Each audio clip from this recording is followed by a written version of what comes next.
Hola a todos, ¿cómo están? El día de hoy hablaremos un poco sobre las técnicas psicofísicas. Primero que nada hablaremos sobre la neuroimagen anatómica.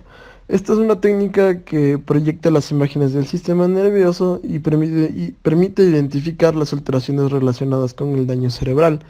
Estas técnicas son esenciales para el diagnóstico neurológico. Son muy útiles en el diagnóstico neuropsicológico y en el proceso de rehabilitación cognitiva.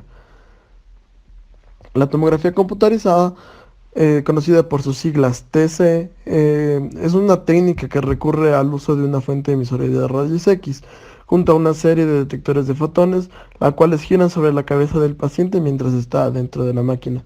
Esta máquina toma las fotos del encéfalo de distintos niveles de profundidad. La eficacia de la tomografía computarizada aumenta con la inyección de sustancias de contraste ayudadas, incrementando la diferenciación de los tejidos del mismo. La resonancia magnética nuclear es conocida por sus siglas RM. Este ofrece imágenes cerebrales de alta resolución, las cuales son obtenidas a partir de la medida de las ondas que emiten los átomos de hidrógeno cuando son activados por ondas de radiofrecuencia en un grupo magnético. Ahora hablaremos un poco sobre la neuroimagen funcional. Estas técnicas surgieron en los años 70 y surgieron gracias a la necesidad de conocer mucho más a fondo el cerebro, no solamente de una manera anatómica, sino de una manera funcional. Esta técnica proporciona mapas cromáticos del sistema nervioso en base al registro de la perfusión de sangre. Se recomienda para verificar la muerte cerebral, un tumor cerebral primario o metastásico, o un estudio de profundidad de cuadros epilépticos. La tomografía por emisión de fotón simple, también es conocida por sus siglas SPECT, es una de las primeras técnicas de medida de flujo sanguíneo regional y esta ofrece imágenes tomográficamente tridimensionales del flujo sanguíneo cerebral. Esta técnica utiliza lo que son los radioisopos, los cuales emiten positrones, proporcionando imágenes más profundas de las estructuras. La tomografía por emisión de positrones es conocida por sus siglas PET y es una técnica de neuroimagen funcional que permite observar la actividad cerebral mediante la acumulación de marcadores radioactivos. La PET proporciona imágenes tomográficas funcionales del cerebro en la situación basal o durante la realización de alguna actividad. Gracias al PET podemos definir el metabolismo de la glucosa, el metabolismo cerebral, el flujo y el volumen sanguíneo. La resonancia magnética funcional también es conocida por sus siglas RMF y es una de las técnicas más modernas para profundizar la actividad funcional del cerebro. Se fundamenta en la medida de oxígeno en la sangre en las áreas más activas del cerebro. Es capaz de generar imágenes cromáticas de alta resolución que reflejan el aumento en el flujo de oxígeno en las zonas más activas del cerebro. Las ventajas del RMF sobre el PEP. El RMF es capaz de proporcionar imágenes de mayor resolución, tanto de la anatomía del encéfalo como del cerebro. El RMF tiene un mayor grado de resolución especial que permite localizar las áreas cerebrales activas. Ofrece imágenes de carácter tridimensional de la actividad del sistema nervioso de manera completa. Es una técnica no invasiva que no precisa la realización de inyecciones de marcadores radioactivos en los pacientes que toman este tipo de pruebas. Las patologías y sus hallazgos con la ayuda de las imágenes, de las neuroimágenes. Los tumores. En los tumores el SPECT ha ayudado a proporcionar información demostrando cuáles son las áreas tumorales donde el flujo sanguíneo se reduce. En las enfermedades cerebrovasculares, el PET nos ayuda a identificar cuando los infartos cerebrales poseen un descenso significativo de flujo sanguíneo y de su metabolismo cerebral. En los traumatismos cráneoencefálicos, las TC han sido sensibles a las hemorragias y las fracturas, haciendo mucho más fácil su identificación. Y en la epilepsia, el SPECT ha ayudado a evidenciar un hipometabolismo cerebral. Como ya mencionamos, ¿cuáles son las técnicas de neuroimagen en el Ecuador? A ver, existen muchas técnicas de neuroimagen. Una es la tomografía axial computarizada, es un método de diagnóstico que utiliza todavía rayos X. Dos, existe también la resonancia nuclear magnética, que cambió eso, no utiliza rayos X, sino que más bien se basa en la emisión magnética que tiene cada una de las células.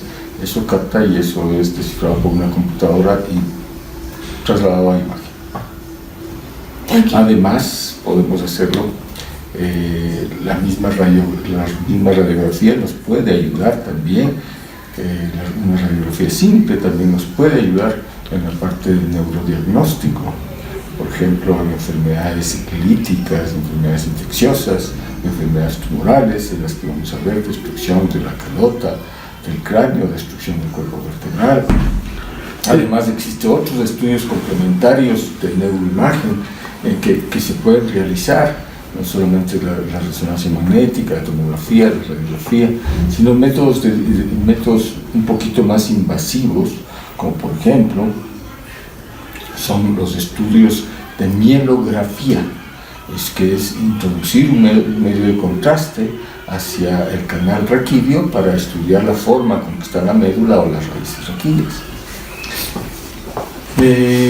Eso actualmente es lo que tenemos en el país.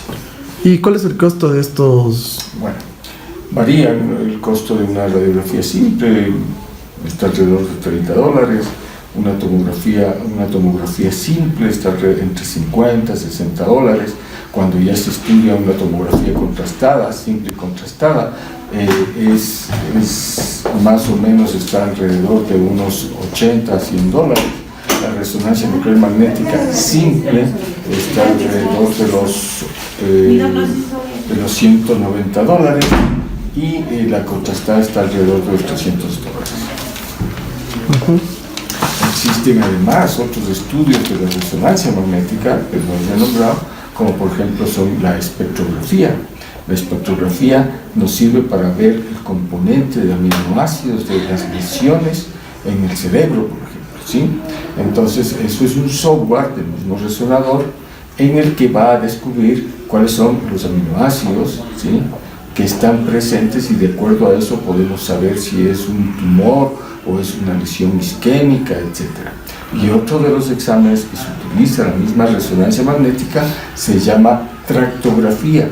¿Qué sirve esto? Esto sirve para saber cómo están los tractos nerviosos. Ustedes que están estudiando neuropsicología, ¿no es cierto?, saben que existen muchos tractos.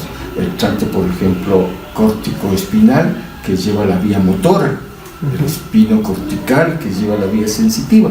Entonces, este estudio, la tractografía, nos hace ver en colores, nos hace ver cómo están esos tractos.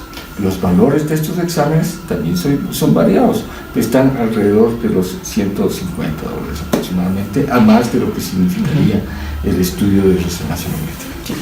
En la que ustedes simplemente aquí podemos ver, como les dije, se utiliza rayos X, ¿sí? Y se ve solamente esta imagen en la que lo blanco es hueso, lo gris es el cerebro, lo más negrito dentro del cráneo es contenido líquido. Como ustedes ven, estos son los ventrículos, ¿sí? Y acá, en la parte negrito, estos son las cortezas cerebrales, es decir, hay líquido por fuera del cerebro y dentro del cerebro.